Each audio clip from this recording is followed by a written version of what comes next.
Jamaah sekalian yang dimuliakan Allah Subhanahu wa taala, alhamdulillah kita bersyukur kembali kepada Allah Subhanahu wa taala dengan dipertemukannya kembali dalam waktu yang cukup lama. Alhamdulillah, salawat kepada junjungan kita tercinta, Nabi kita tersayang yang namanya telah Allah tinggikan, tapi ini akan menjadi bahasan kita. Banyak sekali orang-orang yang kita pun tanpa menyadari, tanpa punya ilmu yang cukup, akhirnya percaya saja apa yang orang-orang katakan yang mendiskreditkan Nabi Muhammad SAW. Warafa'na laka dzikrak, Allah telah tinggikan nama beliau, insyaallah tinggi terus, tidak akan pernah turun. Di Indonesia yang mayoritas agama Islam mungkin umum, nama yang paling banyak Muhammad. Tapi di Inggris nama laki-laki yang paling banyak Muhammad. Di Prancis hampir semua bayi baru yang bayi lahir, 60% di antara bayi yang lahir bernama Muhammad. Maka Allah tinggikan kalimat itu, Allah tinggikan namanya, warfa'na laka dzikrak, walaupun orang banyak mendiskreditkan. Jamaah sekalian dimuliakan Allah, ini ngurus laptopnya enggak ada nih.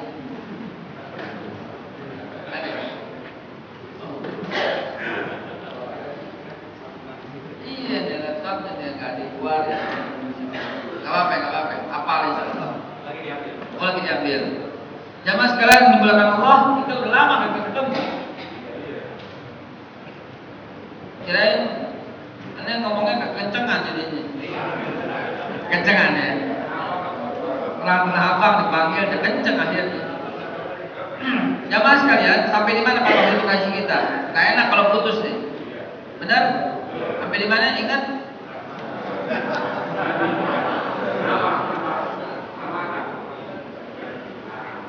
Sampai di mana pengajian yang terakhir? Masih ingat pengajian terakhir, masih ingat? Nabi Yakub, udah Nabi Yakub. Udah Nabi Daud. Udah Nabi Daud. Ibrahim lebih jauh ya. Nabi Daud, Nabi Daud. Nabi Daud ingat istrinya siapa namanya? Nabi Daud nikah kapan? Nikahnya kapan pernikahannya? Enggak tahu. Enggak tahu, enggak diundang ente. Nabi Daud menikah dengan Ibu Daud. Nabi Daud menikah dengan anaknya Raja Talut. Ya, tentang Talut surat Al-Baqarah ayat 247. Ya, Talut dia menjadi raja yang diangkat oleh Allah Subhanahu wa taala karena para pemuka Bani Israel tidak layak untuk diangkat menurut Allah. Al-Baqarah 247. Saya membuka catatan, ternyata kita sudah sampai kepada pembentukan agama Nasrani. Saya mengetes doang tadi. Kita sudah sampai dalam pembentukan, karena ini pertemuan ketiga, gitu ya. Insya Allah 6 kali pertemuan sudah selesai. 6 kali pertemuan. Jadi ingat, saya tidak lupa, saya buka catatan, bicara di mana, bicara apa, insya Allah ada catatannya. Jadi supaya tidak mengulang-ulang. Kita mesti maju ini, benar? Jadi saya sudah cerita sedikit, 5 menit review. Allah Subhanahu wa taala tidak pernah turunkan agama Yahudi. Sampai di situ sepakat? Allah tidak pernah turunkan agama Nasrani. Sampai di situ sepakat? Mengapa? Karena millat abikum Ibrahim, ikuti agama nenek moyangmu Ibrahim, wa huwa sammakumul muslimina min qabl. Dan dia, Allah telah menyebut kalian orang-orang Islam sejak dahulu. 2278 ya, Al-Hajj ayat 78. Dengan ayat itu kita bersaksi demi Allah, salah orang yang berkata Ibrahim itu agama samawi, bapak semua agama. Salah ente bilang begitu. Kenapa? Karena jelas sekali firman Allah Subhanahu wa taala tidak mengatakan demikian. Wasiat Ibrahim mutlak Islam. Al-Baqarah 132. Wa wassa biha Ibrahim banihi, dan telah berwasiat Ibrahim kepada anak-anaknya. Siapa anak-anak Ibrahim? Ismail dan Ishak. Wa Yaqub, dan juga Yaqub. Apa wasiatnya? Inna Allah astafa lakumuddin, Allah telah memilih bagi kalian ini agama, fala tamutunna illa wa antum muslimun. Jangan kalian mati anak-anakku selain dalam keadaan Islam. Udah jelas sekali, Ibrahim Islam, bukan agamanya tauhid. Tauhid adalah sifat dari agama Islam yang berketuhanan atau keesaan Tuhan. Bukan agamanya Hanif. Hanif adalah sifat dari agama Islam, yaitu lurus.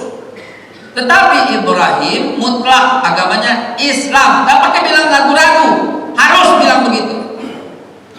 Wa huwa sammakumul muslimina min qabl. Allah telah menyebut kalian ini orang Islam sejak dahulu. Bukan dibilang berserah diri, tidak. Kita sudah sepakat sampai di sana bahwa dengan dalil-dalil yang kuat, dengan sejarah yang valid, boleh dibuktikan dengan kitab sejarah manapun. Saya menunggu, boleh dibuktikan dengan kitab sejarah manapun. Karena materi ini saya susun dari 42 kitab sejarah. Semua mengatakan hal yang sama, bahwa awal mula manusia adalah zaman Mesopotamia. Dan dari zaman Mesopotamia ke sini tidak ada lagi pemusnahan. Sebagaimana kaum Ad musnah, kaum Samud musnah, Sodom Gomorrah musnah, kaum Nabi Hud musnah, kaum Nabi Saleh musnah, kaum Nabi Lut musnah. Tetapi sejak Ibrahim sampai sekarang tidak ada lagi pemusnahan. Karena itu semua kitab sejarah mengatakan bahwa atau Injil surat Kejadian ayat yang ke-21 berkata, demikianlah firman Tuhan semesta alam, aku akan menjadikan kau wahai Abraham bapak segala bangsa. Sama dengan surat Al-Baqarah 142, inni ja'iluka linnasi imaman, aku akan menjadikan kau bagi seluruh manusia pemimpin, kata Allah. Nah, ini dia titik persoalannya yang ingin kita bahas. Ibrahim lahir orang Ur, orang Babilonia asli, orang Arab Irak. Punya istri, kita udah cerita, Sarah kalau kata kita. Nasrani bilang Sarah, Yahudi bilang Sarai, Hindu bilang Saras, Abraham kata kita, kata Kristen, Afram kata Yahudi, Brahman kata Hindu, Ibrahim kata kita, orangnya sama, dia juga. Lalu kemudian kita udah cerita tentang Nabiullah Ibrahim yang punya anak dari keturunan raja namanya Hajar. Kita udah bahas itu soal itu. Ibnu Abbas radhiyallahu anhu bercerita ketika dia singgah di Mesir, nenek moyangnya bernama Hajar, yaitu anak raja. Rajanya Firaun, Raja Firaun I yang dikudeta oleh Raja Aqabah dari Mesir dan menawan anak-anak raja itu. Yang kemudian anak raja itu dinikahkan, tawanan, bukan budak, orang merdeka. Anak raja tulen namanya Hajar. Hagar kalau Nasrani, Hagai kalau kata Yahudi bilang, orangnya sama, dia juga dinikah oleh Ibrahim, punya anak Ismail. Ibrahim sendiri 1978 sebelum Masehi, sedangkan Ismail dari kata Isma. Isma itu mendengar.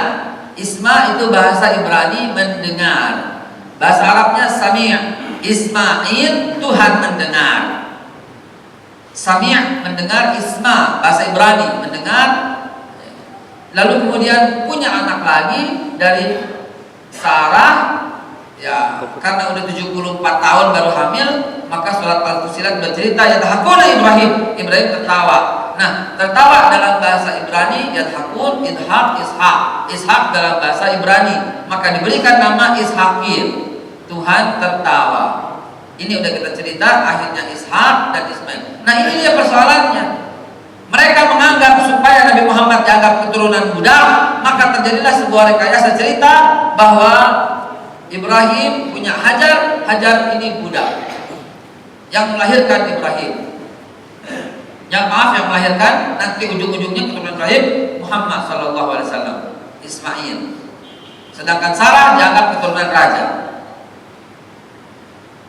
Bisa? Oh, ada ya.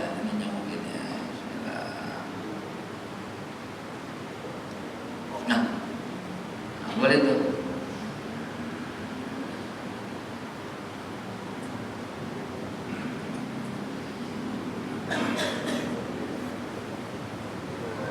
ini nih Pak, display setting ini. Bismillah.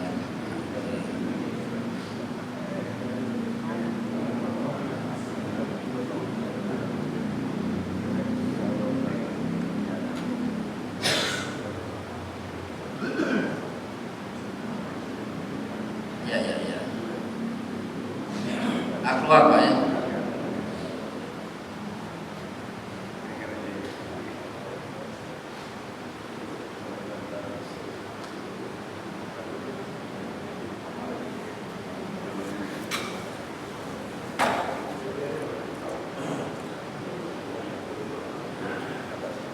Baik, kita lanjutin saja jemaah sekalian.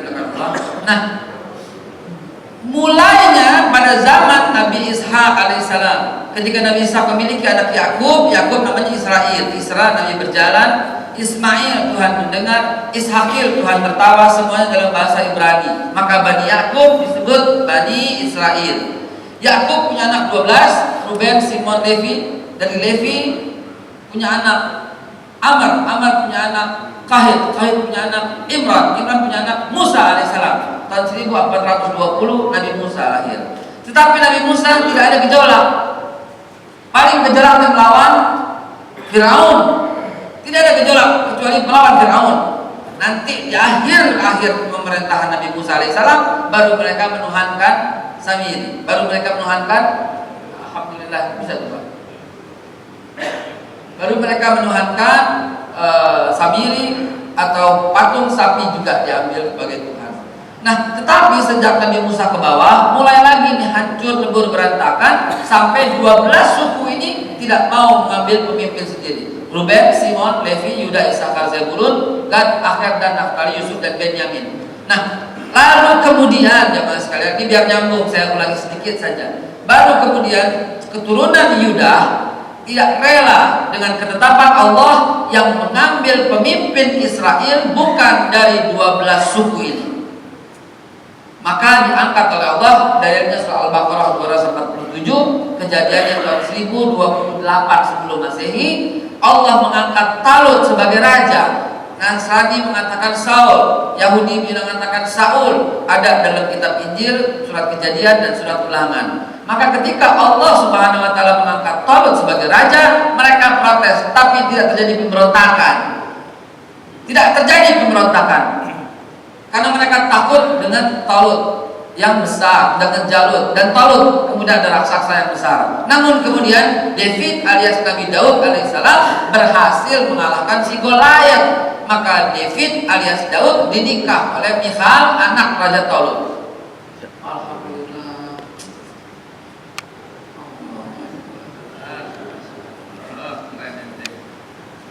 Nah, jemaah sekalian, akhirnya apa yang terjadi? Yang terjadi berikutnya adalah alhamdulillah. Nah, ini yang kita miss pada waktu itu ya. Kita bantah. Teori ini mesti kita bantah. Tidak benar teori jahat ini. Waduh, jahat sekali.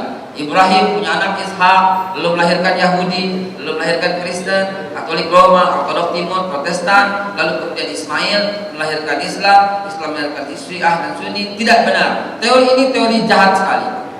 Teori jahat, pura-puranya mau menyatukan tapi jahat. Saudaraku, inilah teori Al-Fatah. Salah benar. Oh iya, semua agama satu. Kembali kepada Ibrahim. Ngawur. Rusak tauhid. Murtad ente. Murtad dengan mengimani ini. Murtad banget.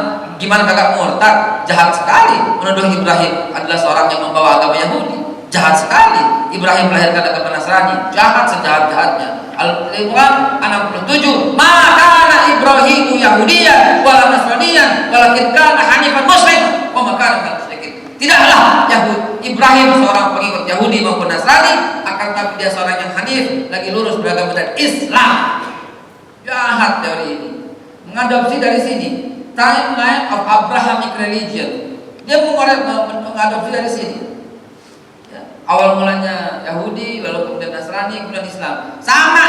Nanti pada pertemuan kelima, insya Allah itu pertemuan ketiga. Pertemuan kelima, insya Allah akan saya sampaikan dan beberkan kebohongan semua kor-kornya atau Dr. Abdul Ghafur yang kemudian diambil oleh pemerintah kita sebagai sandaran dalam membuat kurikulum anak SD. Karena itu bahaya sekali kalau sampai sekarang tidak diperbaiki. Almarhum Buya Hamka 1958 pernah mengadakan seminar yang didukung oleh Jenderal Abdul Haris Nasution. Pada waktu itu Kolonel Abdul Haris Nasution mengumumkan untuk meluruskan sejarah, kalah oleh Bung Karno waktu itu. Kenapa? Karena beliau lebih mempercayai teori Gujarat dari India.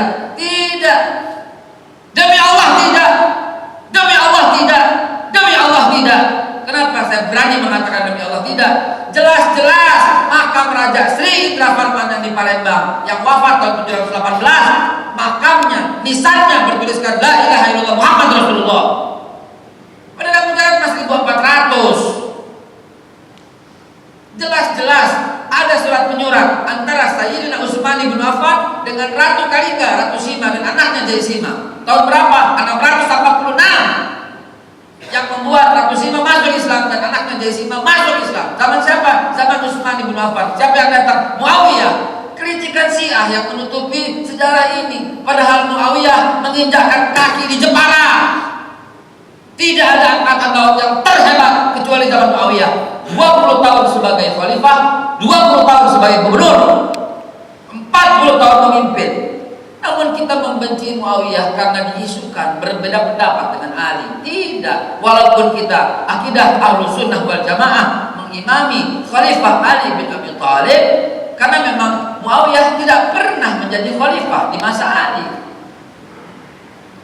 Kita dinabobokan oleh sejarah yang dipalsukan. Semua sahabat mulia, pertikaian antara Ali dan Muawiyah tidak ubahnya seperti pertikaian antara Agung Laksono dengan Abu Rizal Bakri. Ente masuk Abu Rizal tidak kafir, ente masuk Agung Laksono tidak kafir.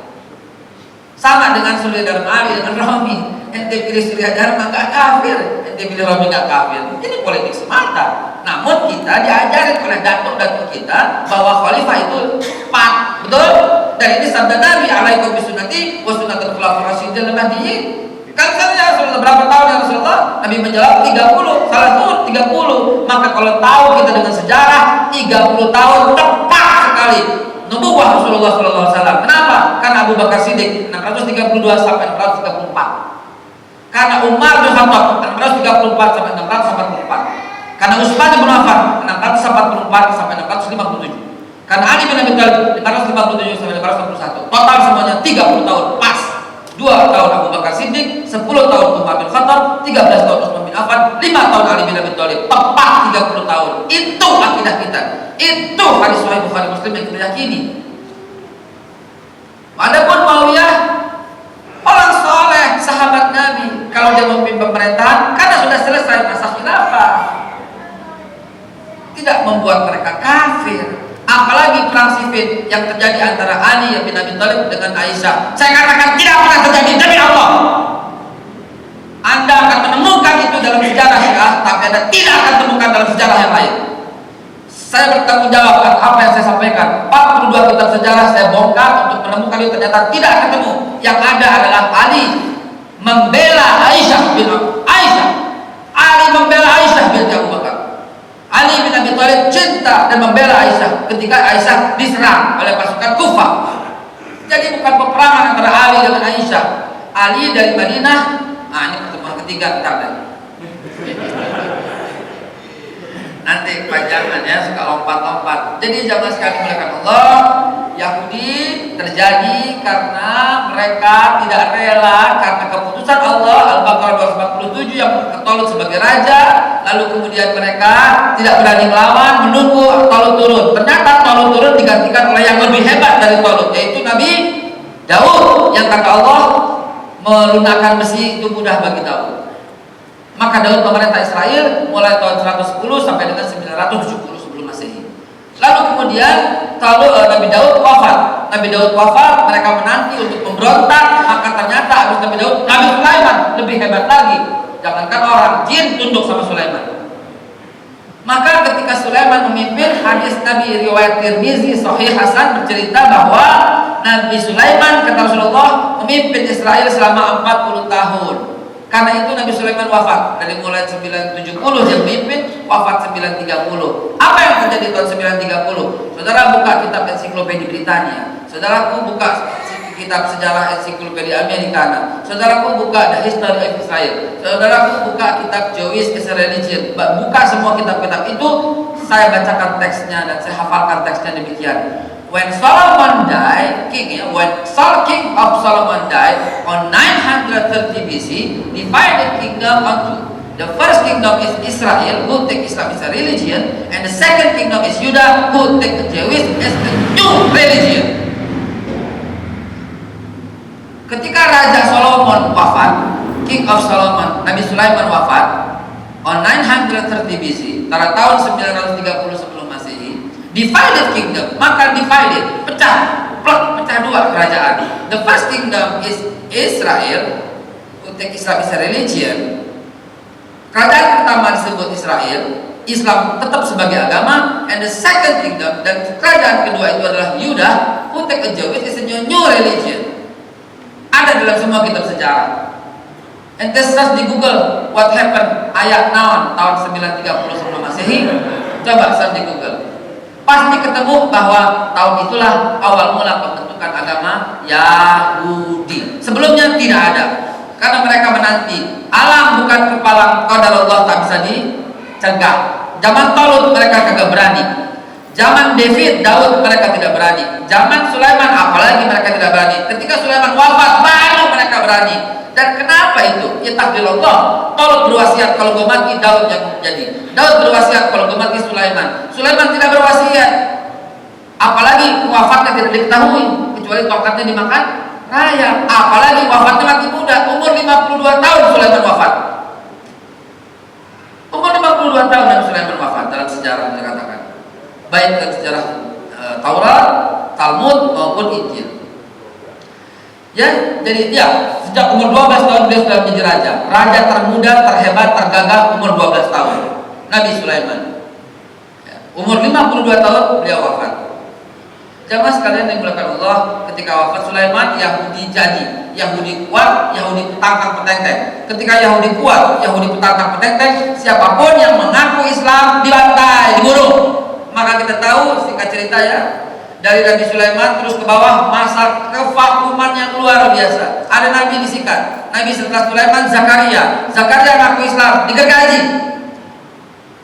Habis Zakaria 110 sebelum Masehi. Kemudian Yahya mengaku Islam, dibantai, dibunuh, dipotong, dipenggal. Nabi Yahya alaihissalam tahun 30 atau 32 sebelum Masehi.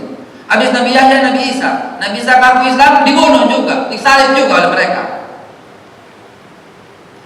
Saya nggak salah ngomong ya, disalib oleh mereka. Ini kan cerita tahun dulu. Mereka belum tahu nanti tahun 610 Masehi baru Allah katakan dalam surat An-Nisa ayat 147.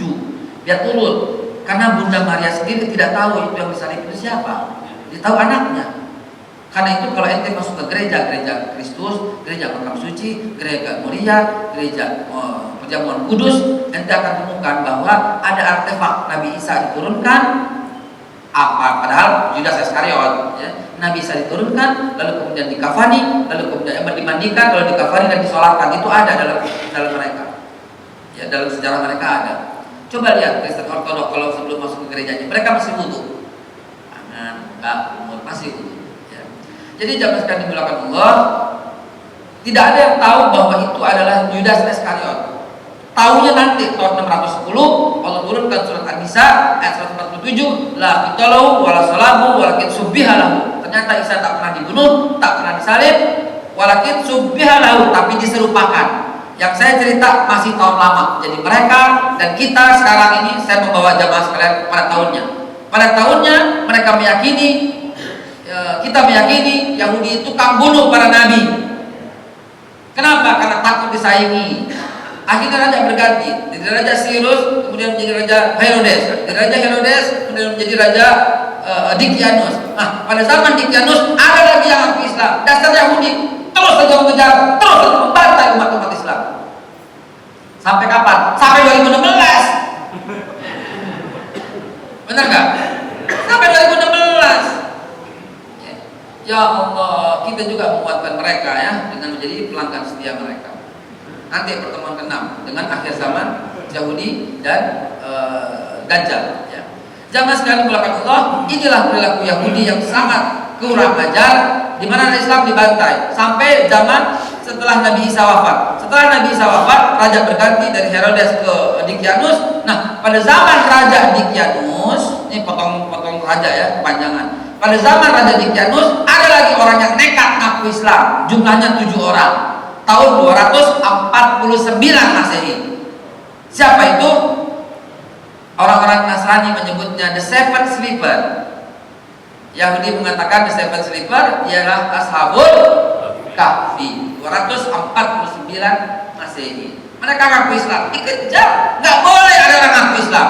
Akhirnya seorang yang berinisiatif bernama Konstantinus mengumpulkan pendeta-pendeta Yahudi yang masih ada. 248 pendeta Yahudi dikumpulkan di Konsili Nisea oleh mereka dengan penasehatnya Paulus. Apa yang mereka kumpulkan? Ternyata mereka mengatakan mereka bersepakat untuk tidak mau lagi ikut Yahudi karena kasar, karena bunuh-membunuh. Sayang, 1000 kali sayang, mereka bukan kembali kepada Islam, tapi justru mereka mendirikan agama baru tahun 325, mengambil nama Nazaret, menjadi agama baru di dunia ini, menjadi Nasrani. 325 tepatnya tanggal 25 Desember 325, tempatnya di Konsili Nisea, 20 km di atas Istanbul. Inilah Konstantinopel, inilah Konstantinus yang menciptakan agama ini. Jadi, saudaraku, silahkan bongkar deh kitab sejarah. Atau kalau Anda punya teman pendeta, iseng-iseng, Pak Pendeta, apa yang terjadi tahun 325 dalam Muktamar Nisea? Coba. Nah, saya sudah tanya jamaah sekalian, saya sudah tanya apa jawabannya. Teman saya SMA seorang pendeta, saya bilang, "Yud, lu kan tahu apa yang terjadi tahun 325. Apa sih? Apa dibilang jawabannya? Udah dekat, gue tahu. Saya pernah putarkan Moses Saron di sini. Film Moses Saron pernah? Jamaah sekalian, saya katakan ini bukan teori orang-orang Islam. Ini justru saya ambil teori orang bule, justru orang Arab, justru orang Yahudi. Bagaimana teori mereka? Kita lihat ya sejenak ya.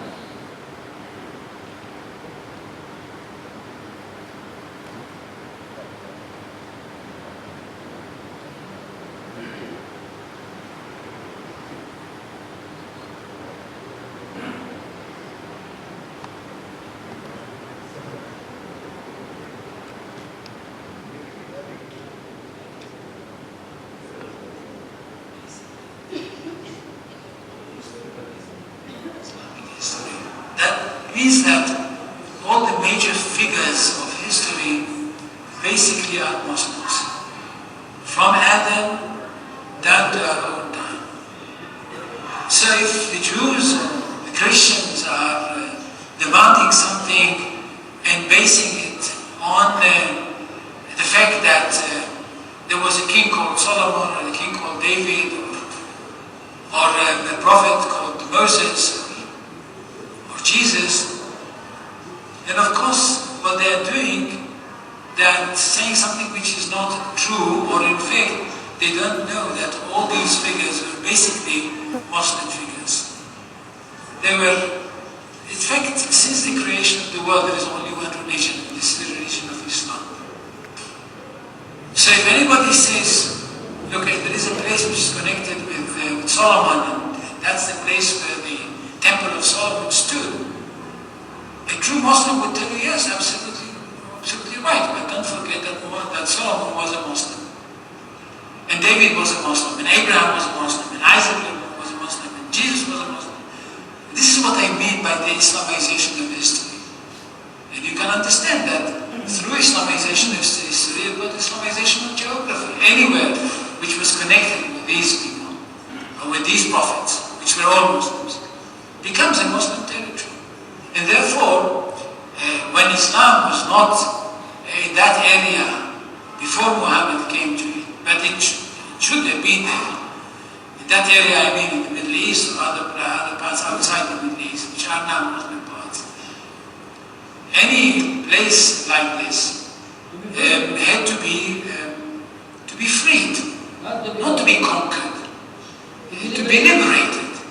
So Islam appeared in history in the time of Muhammad, or reappeared in history. Jadi jemaah sekalian dimuliakan Allah, inilah teori yang berkembang, yang tertutup-tutupi. Ini bukan kata orang. Demi Allah saya datang ke Israel menjumpainya. Beliau sekarang dosen saya di Hebrew University.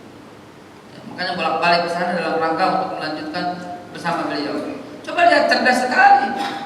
Islam reappear by the time of Muhammad. Benar, Islam yang dimunculkan kembali. Jadi menurut dia Islam bukan agama yang dibawa oleh Nabi Muhammad. Sahih, tepat. Islam bukan lahir di masa Nabi Muhammad. Tepat. Jangan ragu-ragu. Itu teori busuk yang mengatakan Islam lahir dibawa oleh Nabi Muhammad. Tidak boleh mengatakan demikian. Musyrik kita, terperangkap kita, terjerumus kita. Kenapa? Wasiatnya Ibrahim kok, wasiatnya Ishak kok, wasiatnya Ismail kok, wasiatnya Yakub kok. Ya bunaya, ma ta'buduna min ba'di, hai anakku, apa yang kau sembah setelahku? Mereka semua berkata, wa nahnu lahu muslimun, kami semua orang muslim. Millat abikum Ibrahim, ikutin Ibrahim, dan dia enggak pernah berubah. Wa huwa samakum muslimin min qabl. Jadi dia pintar. Dia mengatakan Islam yang dimunculkan kembali pada masa Nabi Muhammad. Kenapa? Karena vakum. Saya lanjutkan supaya nyambung dengan yang dulu dan terakhir update terus.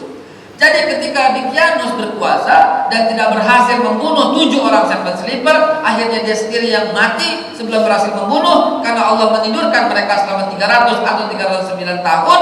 Lalu kemudian mereka memilih tetap mati. Nah, 571 atau 20 tahun setelah mereka bangun, barulah muncul Nabi Muhammad SAW. Dan Nabi Muhammad tidak membawa ajaran baru. Yang lebih menyakitkan hati, 1 tahun setelah peristiwa Nisea, Ratu Helena, ini ratu namanya Helena, Raka. Aneh juga tuh ratu ya. Kenapa? Karena ratu itu tahun 326 membuat undang-undang untuk mencungkil mata semua orang yang sholat. Tidak usah ngeri, harusnya mikir. Lah, kok tahun 326 mencungkil mata orang yang sholat? Berarti ada banyak orang yang sholat. Jelas banyak. Kenapa? Karena Nabi Ibrahim orang yang sholat tidak pernah putus. Nabi Musa orang yang sholat. Nabi Ismail orang yang sholat. Nabi Isa tidak pernah berhenti dalam sholatnya. Siapa yang pegang Quran? Siapa yang pegang laptop?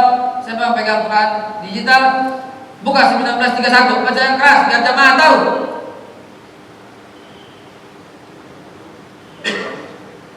Surat Maryam ayat yang ke-31, baca yang keras. Ah, iya itu. Mic-nya diedarkan. Kita berhenti jam berapa, Pak? Jam 6? 6 ya? 8? Anda mau ke Indramayu? Boleh, silakan aja jam 8 boleh. Anda pergi dari sini jam 8. Enggak boleh ya, jam 7 boleh silakan. Jam berapa silakan Pak, baca yang keras. Siapa pegang mic baca. Surat 1931, silakan baca. Artinya aja. Dan dia menjadikan aku seorang yang diberkahi di mana saja aku berada. Dan dia memerintahkan kepadaku melaksanakan sholat dan menunaikan zakat selama aku hidup. Seumur hidupku, kata Nabi Isa, aku sholat. Jelas sekali ayatnya. Nggak pakai tadi ngaling-ngaling. Maaf ya orang Betawi begini ngomongnya. Nggak pakai tadi ngaling-ngaling. Seumur hidupku aku sholat, kata Nabi Isa alaihissalam. Jadi sholat bukan ajaran Nabi Muhammad SAW saja. Nabi Muhammad mendapatkan wahyu, kan orang-orang suka bilang, bahkan aduh masya Allah kita suka dengar cerita, kayaknya benar tapi bahlul. Sholat turun pada zaman diturunkannya Isra dan Mi'raj. Sekarang kita tahu kan orang itu bilang apa? Palelo. Gitu. Lah, kalau sholat mulai ada pada waktu Isra Mi'raj, bagaimana dengan Ibrahim? Kalimatnya saja dari Ibrahim. Inna salati wa nusuki wa mahyaya wa mamati lillahi rabbil alamin la syarika lahu wa bidzalika umirtu wa ana awwalul muslimin. Itu kalimat Ibrahim. Lalu bagaimana dengan Ismail? Ismail juga buka lagi surat Maryam ayat yang ke-54. Buka lagi surat Maryam 54. Ini sebagai contoh saja. Surat Maryam 54, coba dibaca yang keras. Ceritakanlah. Dan ceritakanlah Muhammad kisah Ismail di dalam kitab Al-Quran. Dia benar-benar seseorang yang benar janjinya. Ismail ya, terus seorang rasul dan nabi. Dan dia menyuruh keluarganya untuk melaksanakan sholat dan menunaikan zakat. Ismail. Jadi ngawur orang yang bilang, oh sholat baru ada pada zaman Nabi Muhammad saja. Enak aja. Lalu bagaimana sholatnya? Sekarang Injil, Kejadian ayat ke-17.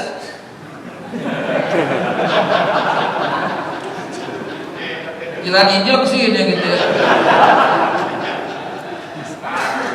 Atau kitab Talmud Yahudi, Yahudi. Ya, kitab Tobit, jusnya mulai juz 1, Tobit Yudit. Semua mengatakan sujud, dan yang namanya sujud pasti jidat taruh ke tanah, tangan nempel, kaki nempel, pasti sujud itu begitu. Karena kalau jidat doang nempel, nggak pakai tangan itu breakdance. Jadi yang namanya sujud tidak pernah berubah. Itu yang Allah katakan. Apa mereka sujud dan apa mereka sholat dan Al-Baqarah 40 sampai 48 Allah ceritakan, hai Bani Israel, di ujungnya rukulah bersama orang yang ruku, sujudlah bersama orang yang sujud, warka'u ma'ar-raki'in, kata Allah. Jadi mereka sholat. Karena semua nabi bersyahadat, semua nabi sholat, semua nabi zakat, semua nabi puasa, semua nabi haji. Nabi Musa menyatakan dirinya Rasulullah. 61 ayat 5. Coba buka. Wa isqala Musa liqaumi ya qaumi liman tuzunani wa qad ta'lamuna anni Rasulullah, kata Nabi Musa. Jadi pada zaman Nabi Musa mereka bersyahadat la ilaha illallah Musa Rasulullah. Atau surat Shaf ayat ke-7, wa isqala Isa bin Maryam, ketika Isa bin Maryam berkata, inni Rasulullah ilaikum, aku Rasulullah buat kalian. Maka syahadat zaman Isa, la ilaha illallah Isa Rasulullah. Salat tadi sudah dibacakan, zakat tadi sudah dibacakan, puasa nggak perlu, ente pasti udah hafal. Kutiba alaikumusiyam kama kutiba alal ladzina min qablikum, sebagaimana orang dahulu semua, mereka semua puasa. Haji nggak usah diceritain, pasti ente tahu, sebutannya aja panggilan Ibrahim. Jadi jamaah sekalian jangan mau digeser-geser. Islam bukan agama yang baru. Sama dengan buku sejarah lah kena itu. Islam terakhir masuk Indonesia kalau mereka Gujarat dari India. Acak, bilang gitu. Udah Gujarat dari India palelo. Lah, buktinya apa? Buktinya ada surat menyurat di Oxford, di Inggris, surat menyurat antara siapa? Antara Khalifah Umar bin Abdul Aziz dengan Raja Sriwijaya Sri Indra Farman. Di Mesir, Oxford di Inggris, surat menyurat itu mengatakan ada di catatan Tiongkok juga, ada dalam buku sejarah Islam masuk Nusantara oleh Buya Hamka. Namun sayang 1000 kali sayang, buku itu tidak beredar di Indonesia. Buku itu diterbitkan LTD Singapura LTD dan ada di terbitan Singapura. Indonesia nggak masuk. Kenapa? Nggak ngerti. Nggak ketemu di Indonesia. Saya beli buku itu di Singapura dan dengan jelas Buya Hamka menuliskan, ya, mereka orang-orang Sriwijaya, Sri Indra Farman menuliskan surat kepada Khalifah Umar bin Abdul Aziz ketika beliau diangkat tahun 711. Karena itu tahun 718, 7 tahun kemudian Raja Sri Indra Farman masuk Islam karena Khalifah Umar bin Abdul Aziz mengirimkan utusan untuk mengislamkan Sriwijaya. 718 Logam Gujarat, Masya Allah. Ntar baru Nasrani berkembang, kedatangannya Belanda. Siapa yang sebarkan? Cornelius de Houtman. Tahun berapa? 1595. Bertepatan dengan berdirinya Frederick University Company. Jadi ini fakta sejarah yang mesti kita bongkar dan datang ke sini untuk mengkristenkan semua orang Indonesia. Terbukti apa? Terbukti sistem kewalian berhenti pada zaman Cornelius de Houtman. Berapa ratus gereja yang dibantai? Berapa ribu muslimin yang dibunuh? Memang begini kok sejarahnya. Jadi jangan pakai dada yang ngaling-ngaling. Lantas di buku sejarah dikatakan Belanda datang ke sini untuk mencari rempah-rempah. Buset, jauh amat dari Cerkeruang. Pikir dong. Pikir, hubungkan dengan yang lain, jangan cari cengkeh doang. Cengkeh di Zanzibar yang banyak, bukan di sini. Kapulaga, biji pala, biji lo bilang gitu. Ya, kita kesel gitu loh, dibohongin dulu. Kesel dibohongin dulu. Buka dong tahun 625, Nabi Muhammad dibantai oleh pasukan 3, Quraisy, Yahudi dan Nasrani. Dibantai. 1000 lebih orang membantai Nabi dalam perang Badar, 300 orang. Namun ternyata Rasulullah memenangkan pertarungan itu. Hanya 9 orang yang luka, 2 orang yang wafat, dan mereka tertangkap semuanya. Balasannya apa? Lihat toleransi dalam Islam. Balasannya apa? Mereka udah niat bunuh, ketangkap. Balasannya apa? Dibebaskan oleh Rasulullah. Bebaskan, kata Rasulullah. Suruh dia ngajar. Lepaskan borgolnya. Beri makan sebagaimana kamu makan. Itu Rasulullah. Dan diikuti oleh jejak pengikutnya. Umar bin Khattab 646 menundukkan Yerusalem. Padahal sebelumnya pendeta Sophronius atau Sophanos membantai umat Islam pengikut Muhammad SAW di Yerusalem. Dan kemudian 636 berhasil Umar bin Khattab menundukkan Yerusalem. Dan apa balasannya? Apa balasannya? Tak setetes darah pun tumpah. Umar memaafkan mereka semua. Ini toleransi dalam Islam. Jadi jangan ajarkan kami toleransi. Kami paham toleransi sebelum Anda dilahirkan. Bilang gitu. Kami paham. Umat Islam itu jagoan toleransi. Tidak pernah membalas. Tidak pernah, karena memang dilarang. Bahkan berperang pun kalau diizinkan berperang. Uzina lillazina yuqataluna bi annahum zulimu. Diizinkan berperang bagi orang yang diperangi. Tidak memulai. Apalagi mereka yang berada di bom Jalan Tamrin kemarin. Nauzubillah. Bom Jalan Tamrin, jalan Allah. Jihad Jalan Tamrin Parelo gitu bilang. Kesiannya, ya Allah, mudah-mudahan Allah kasih hidayah buat mereka yang masih dalam pemikiran radikal kayak seperti ini. Ini Islam menghadirkan rahmatan lil alamin, menebarkan kasih dan sayang. Ini Islam. Mereka tidak membunuh, mereka tidak berperang kecuali diperangi. Itu yang ditampilkan oleh Umar bin Khattab. Bahkan pendeta Sophronius mempersilahkan Umar boleh sholat di gereja. Umar silahkan sholat di gereja. Apa kata Umar? Jangan. Umar sholat di luar. Umar sholat di luar saja. Dan kemudian jamaah mendirikan masjid Umar bin Khattab. Pendeta terus risau. Pendeta Sophronius berkata pada Umar bin Khattab, kenapa Umar tidak mau sholat di dalam? Apa kata Umar?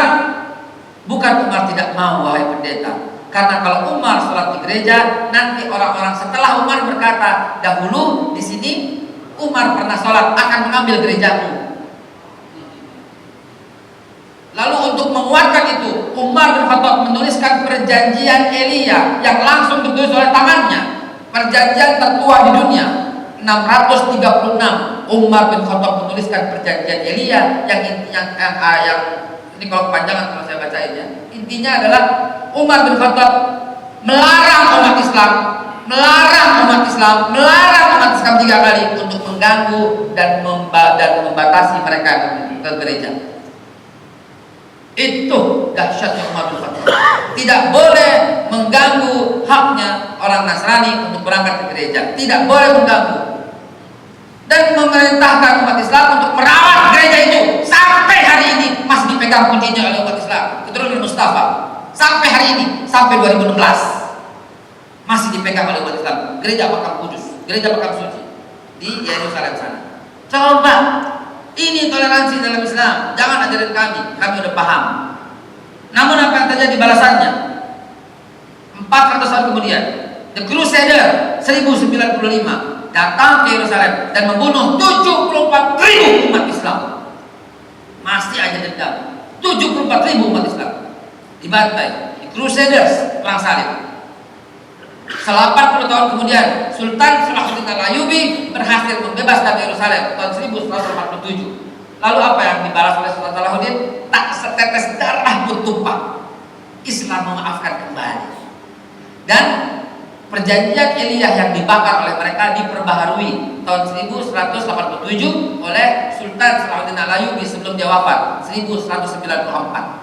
Dia menuliskan perjanjian baru, perjanjian Ramallah. Artinya apa? Dia membagi 3. Membagi 3 ini Islam quarter ini, Jewish quarter ini, Nasranian quarter, Christian quarter, dan tidak boleh saling ganggu. Subhanallah. Itulah Sultan Salahuddin Al-Ayyubi yang mengikuti jejak Umar bin Khattab dan mengikuti Nabi Muhammad SAW, tidak membalas. Itulah toleransi yang kita tampilkan. Islam rahmatan lil alamin. Oh, belum cukup sampai di sana. Tahun 1416, ketika Raja Philip III membunuh 300.000 umat Islam dan mengusir sisanya dari Spanyol, Raja Philip III udah di perbatasan, dikasih waktu 4 hari, pindah Kristen atau keluar dari Spanyol. Apa balasannya? Pada saat yang sama di Turki berkuasa Sultan Salim I. Apa yang dilakukan Sultan Salim?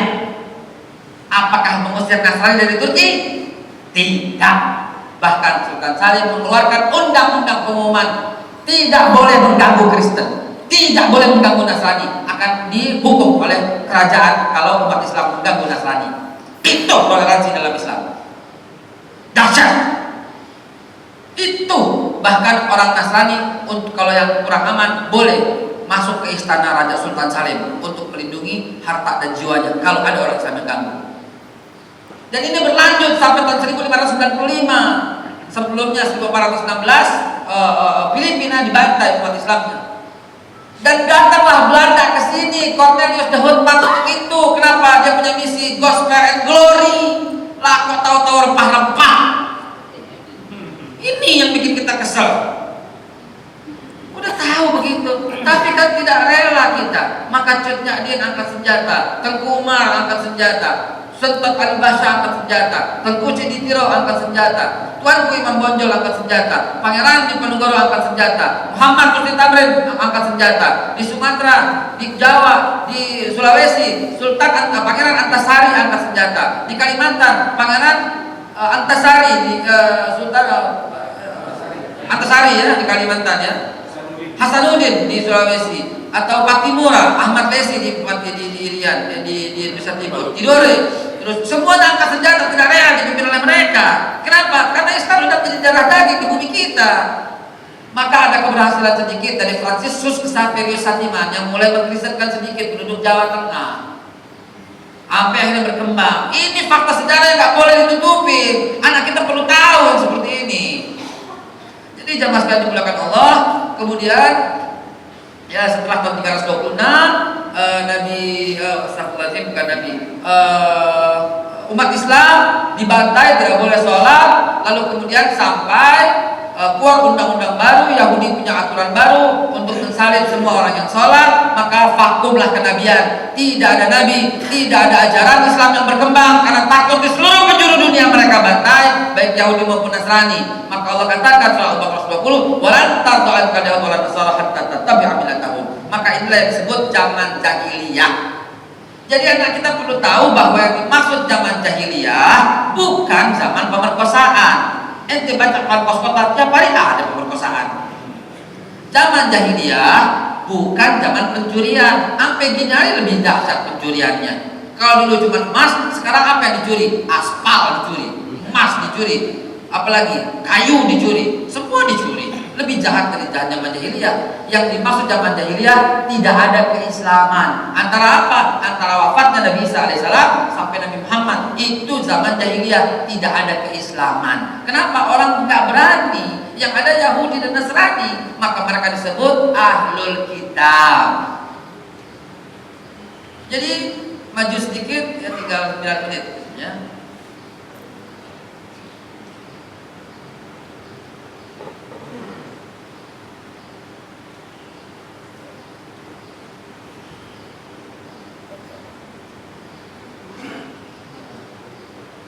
Ini udah saya cerita, udah saya, udah ya, the first council udah, ini udah, nah ini belum. Ya, ya sampai di sini. Jadi perjalanan para nabi ini dipamungkaskan, ditutup, dituntaskan dengan hadirnya Nabi kita tercinta Muhammad sallallahu alaihi wasallam. 10 tahun 13 tahun mereka Nabi Muhammad berjuang di Makkah. Periode Makkah, apa yang kita baca? Apa yang anak-anak kita tahu dalam periode Makkah? Kalau bukan ada seorang anak muda miskin yang nebeng sama janda kaya. Betul? Betul? Ini ada dalam kitab sejarah. Pemuda miskin, disebut miskin, yang menikahi seorang janda kaya. Kurang ajar yang bikin buku itu. Yuriduna liyutfi'u nurullahi biafwahihim wallahu mutimmu nuri walau karihal kafirun. Kurang ajar yang bikin buku itu. Kurang ajar. Dia nggak paham sejarah, main ngoceh aja sembarangan. Saudaraku, zaman itu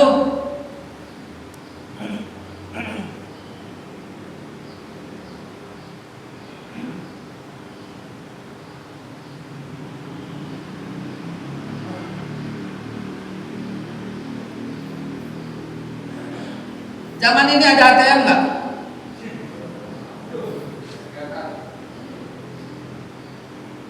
Zaman itu ada bank BCA nggak? Tahun 570 ada ATM BCA nggak? Ini tanya benar nih, bukan bercanda nih, benar serius. Hah? Ada nggak? Zaman itu ada pegadaian nggak? Ada pegadaian nggak? Zaman itu ada koperasi nggak? Ya. Zaman itu ada Alfa, Indomaret. Siapa di leper ada nggak? McDonald, ada nggak? Nggak ada. Yang kuat yang menang, betul nggak zaman itu? Yang berkuasa, yang badannya gagah pasti menang, betul nggak? Yang punya pasukan penyamun menang, benar nggak? Betul nggak? Lantas kalau ada anak muda umurnya masih 12 tahun, bukan anak muda, anak-anak 12 tahun berani bawa 200 ekor unta melintasi padang gurun, melintasi malam yang gelap, melintasi para penyamun, melintasi para hewan-hewan gurun, berani gak anak itu? Dahsyat gak anak itu? Luar biasa gak anak itu? Dialah wa innaka ala khuluqin adzim. Jadi kalau baca sejarah, analisa perlu jalan.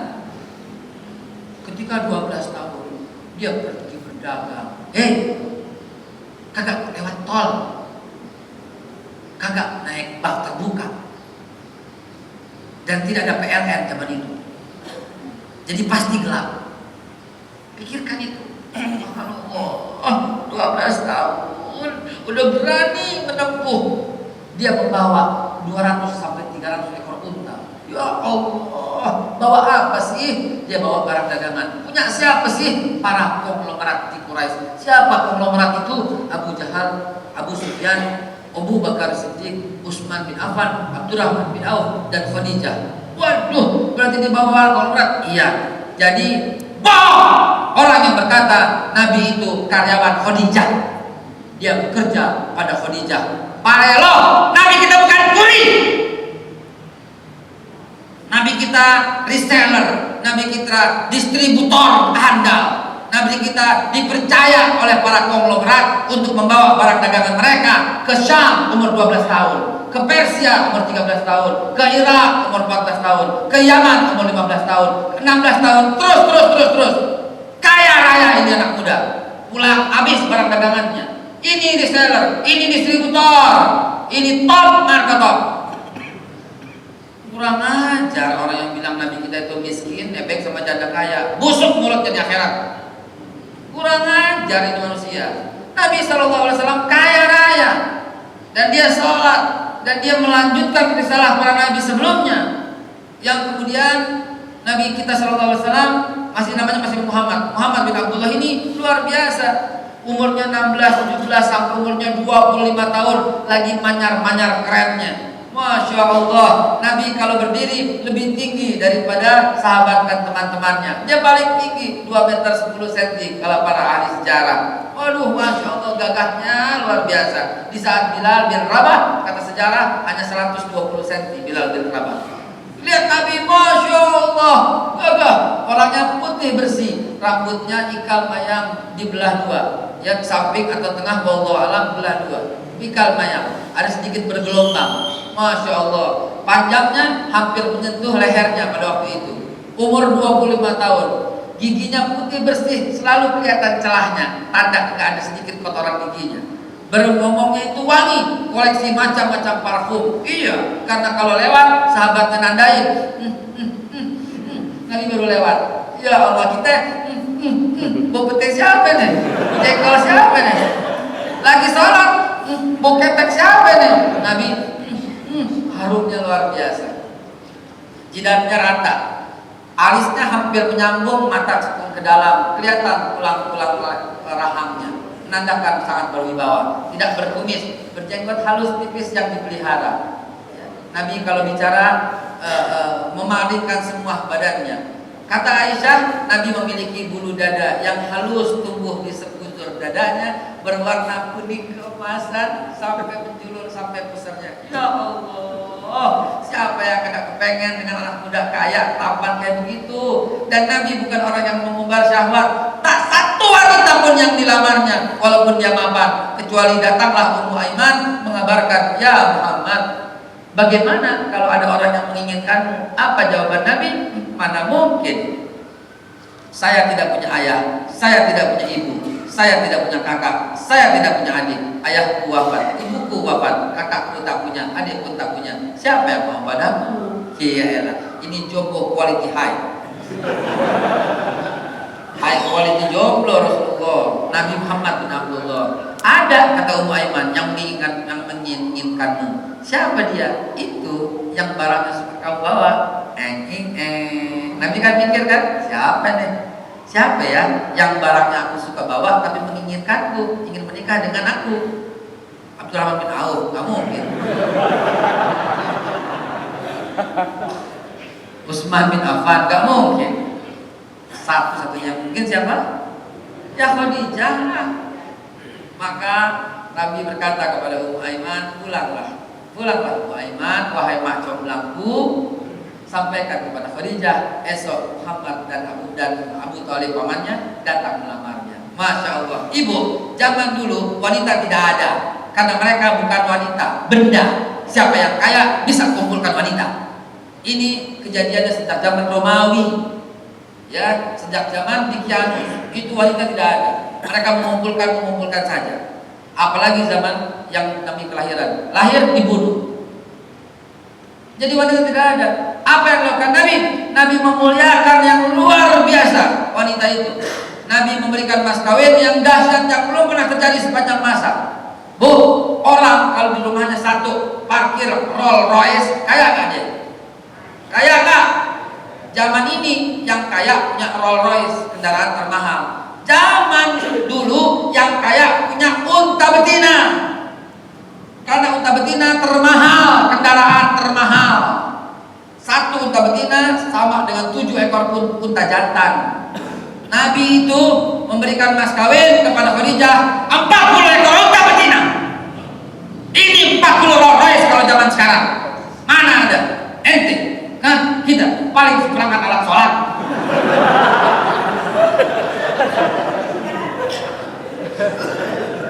Dan belum cukup. Orang anak muda terkaya di Jazirah Arab ini bukan hanya 40 ekor unta, ditambah lagi dengan 200 keping emas. Kita mas kawin pura-pura karena nggak mampu, tanda cinta, nikahnya bulan Februari tanggal 1, emas 2,1 gram.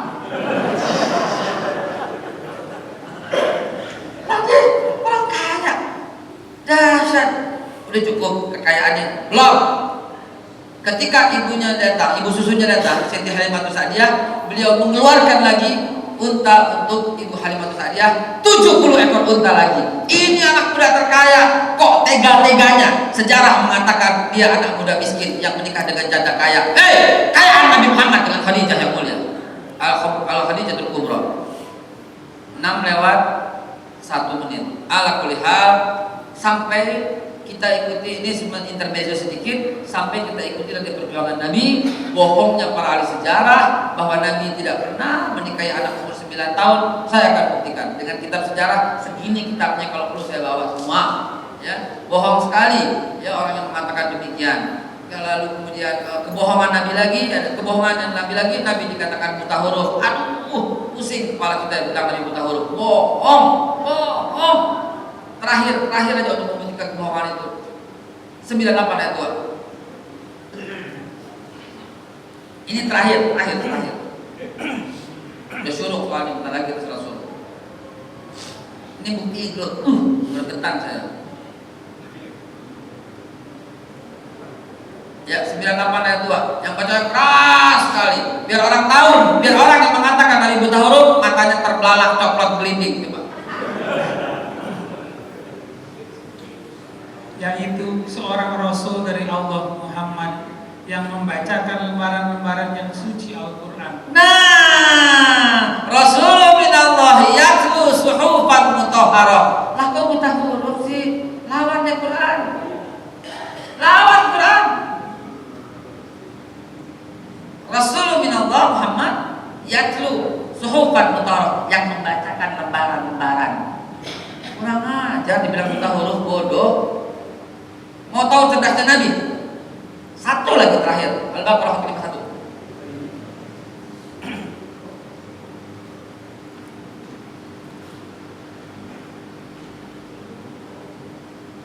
Keras. 151.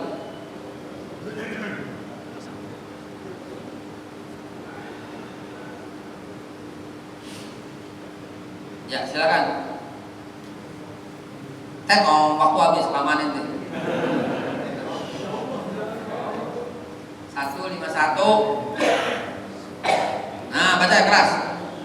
Sebagaimana kami telah menyempurnakan nikmat kami kepadamu, kami telah memutus kepadamu Rasul di antara kamu, Telah memutus Nabi Muhammad yang membacakan ayat-ayat kami kepada kamu dan mensucikan kamu, wa yuzakkihim, dan mengajarkan kamu kepada kamu Alkitab dan Al-Hikmah, mengajarkan wa yu'allimuhumul hikmah wa mau terus.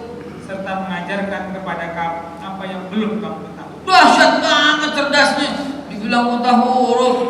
Masya Allah. Nanti pertemuan keempat kita bantah ini semua sampai wafatnya Nabi. Pertemuan kelima, pertempuran pada masa Bani Umayyah versus Bani Abbasiyah yang kita hubungkan dengan para sahabat. Kita luruskan tentang peperangan, tentang kemuliaan para sahabat Nabi. Pertemuan ke-6 kita bahas tentang akhir zaman yang merupakan kesimpulan, yang merupakan sampai bangkitnya Dajjal. Insya Allah kapan-kapan kita jumpa lagi. Alhamdulillah, oleh kuliah yang salihah, berdoa kasih kesehatan, oleh kuliah kita salawat hadat Nabi sallallahu alaihi wasallam wal jamaah wal hadirin. Al-Fatihah.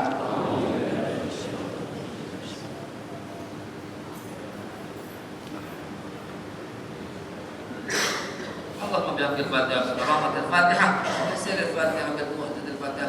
Iftah lana abwabal khair, iftah lana abwabal khair, iftah lana abwabal khair, wajalna min ahli khair, ya rijal ya kasifal ya warham.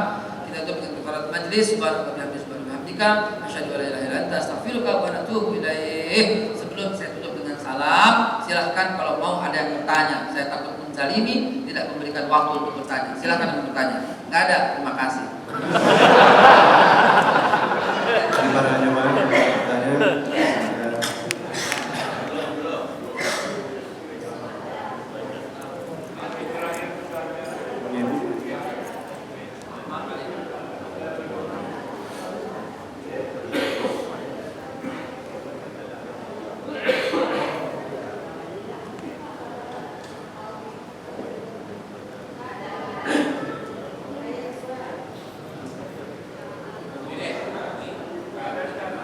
Baik.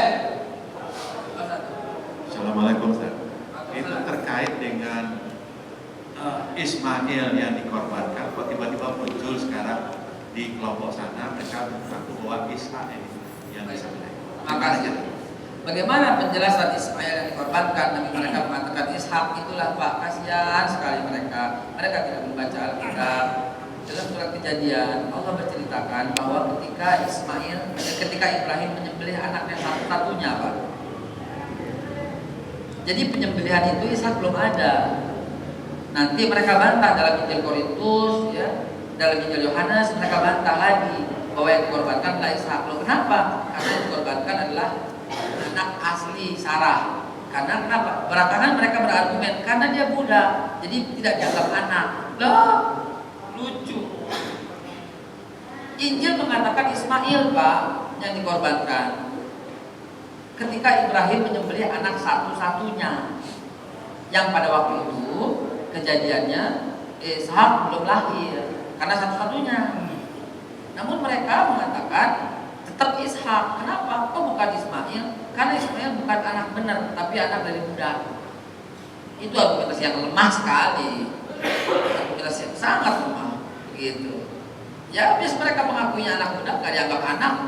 Jadi yang dimaksud satu-satunya pasti Ishak.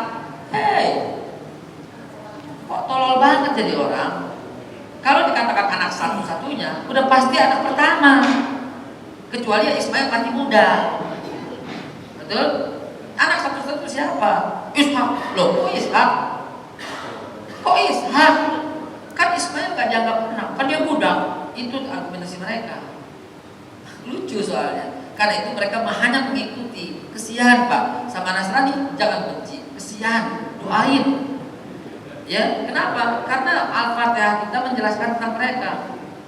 Ghairil maghdub, al-maghdub ini yang dimurkai lil Yahudi tafsirnya. Waladhdallin, dan tersesat lil Nasrani maksudnya. Yang dimurkai itu al-maghdub, Yahudi, yang tersesat itu Nasrani. Kenapa? Karena mereka nggak paham kitab. Saya bersumpah kalau mereka baca kitab masuk Islam. Nabi Ibrahim Injil 200 yang ke-12 disunat. Nabi Ibrahim sholat. Surat Keluaran Nabi Ibrahim menjelaskan orang yang sholat, orangnya disunat, lengkap sekali. Yohanes 14 ayat yang ke-16, Nabi Isa akan pergi dan akan menggantikan kalian dengan kegemaran. Apa kegemaran? Gak bermakna. Jangan baca bahasa Indonesianya, lu belajar bahasa Ibrani dulu, saya bilang. Maka kegemaran dalam bahasa Ibrani adalah hamdud. Hamdud itu Ahmad, Ahmad itu Muhammad. Baca yang benar. Mereka masuk Islam kalau mereka baca. Allah gambarkan itu, Pak. Taruh, mereka tuh nangis ketika membaca Injil. Dan mereka berkata, "Fakunna masyahidin," catlah kami bersama orang yang menyaksikan. Mereka Islam kalau mereka mau membaca Injil. Sayang, 1000 kali sayang mereka tidak baca Injil. Bapak punya teman Kristen, tanya, "Lu suka baca Injil nggak?" Nggak bakal dia baca, kecuali di gereja yang dikatakan oleh para pendeta-pendetanya. Tapi kalau mereka baca tiap hari, aneh jamin masuk Islam. Ya, baik.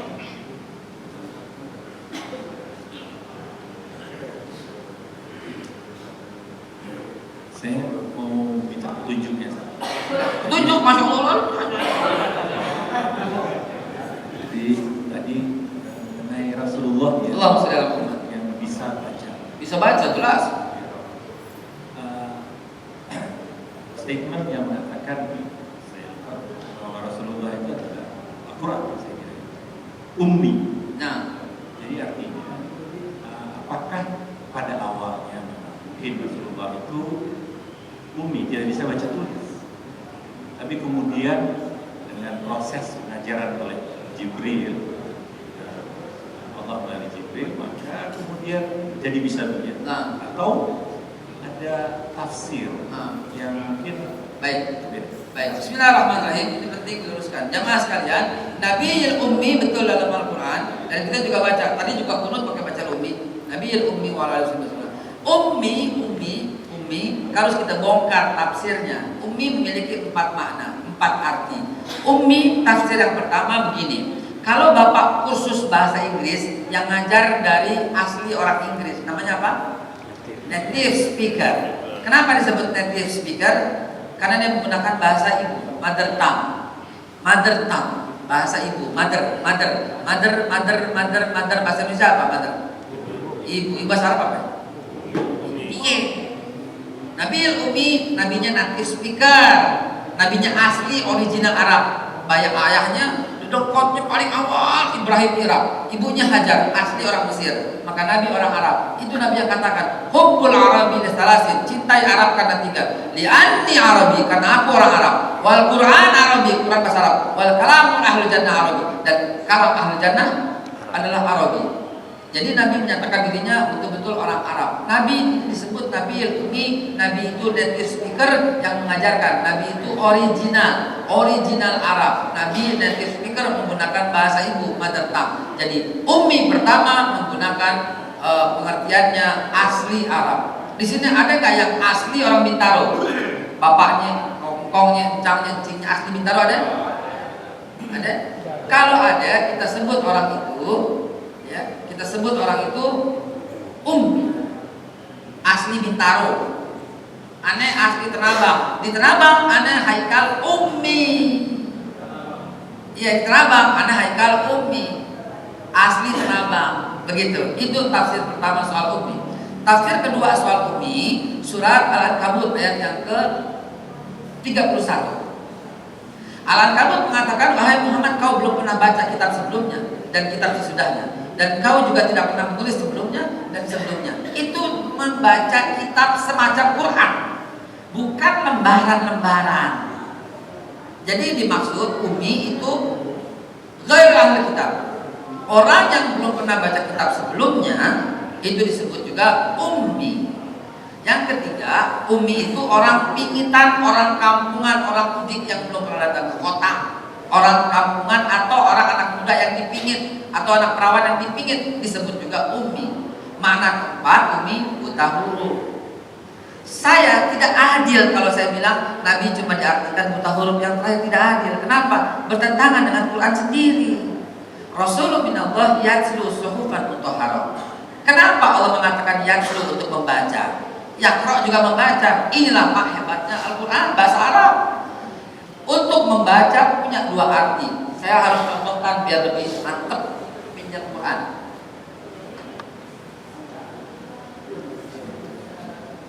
Lihat ke depan.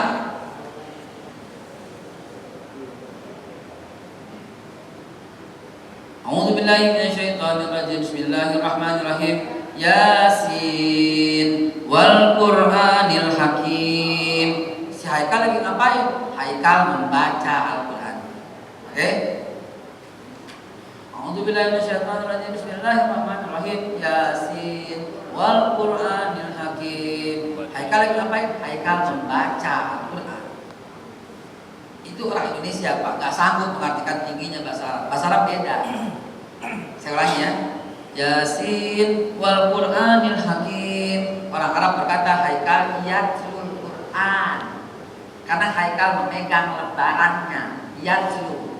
Tapi kalau begini, Yasin wal Qur'anil Hakim, orang Arab berkata Haikal yaqra'ul Quran, karena tidak pegang lembarannya. Betul? Karena itu Jibril berkata kepada Muhammad, Iqra, bacalah, karena dia tidak bawa lembaran dan Qurannya belum ada. Iqra, Nabi berkata, ma Nabi qari'in, bukan tidak bisa baca, ma Nabi qari'in, apa yang kau baca? Iqra ya Muhammad, ma aqra, tidak ada yang dibaca. Iqra dirangkul, Iqra ya Muhammad, Iqra bismi rabbikal ladzi khalaq. Oh, disuruh ucapin Iqra bismi rabbikal ladzi khalaq. Nabi baru mengikuti. Ayat 98 ayat 2 mengatakan Rasulullah bin Allah yatlu. Allah tidak katakan yaqra. Kalau yaqra, Nabi mengucapkan, Nabi membacakan kepada umatnya. Tapi Nabi mendiktekan kepada Zaid bin Harithah. Zaid bin Harithah menulis, Nabi ngecek benar, Nabi bawa ke Quraisy. Yatlu suhufan mutahharah, begitu maknanya. Paham ya? Insya Allah. Saya berpendapat demikian. Saya berpendapat setelah mengkaji Nabi Muhammad tidak buta huruf. Apalagi Pak, kalau ente buka sejarah, Nabi yang menuliskan surat untuk Heraklius tahun 625, Nabi yang menuliskan surat untuk Raja Najasyi 625, Nabi yang menuliskan perjanjian Hudaybiyah Bismikallahum yang dihapus oleh Abu Sufyan, Nabi yang bacakan itu, Nabi yang menuliskan gitu. Ini ngomong-ngomong jam 7 kita nih. Itu lagi terakhir.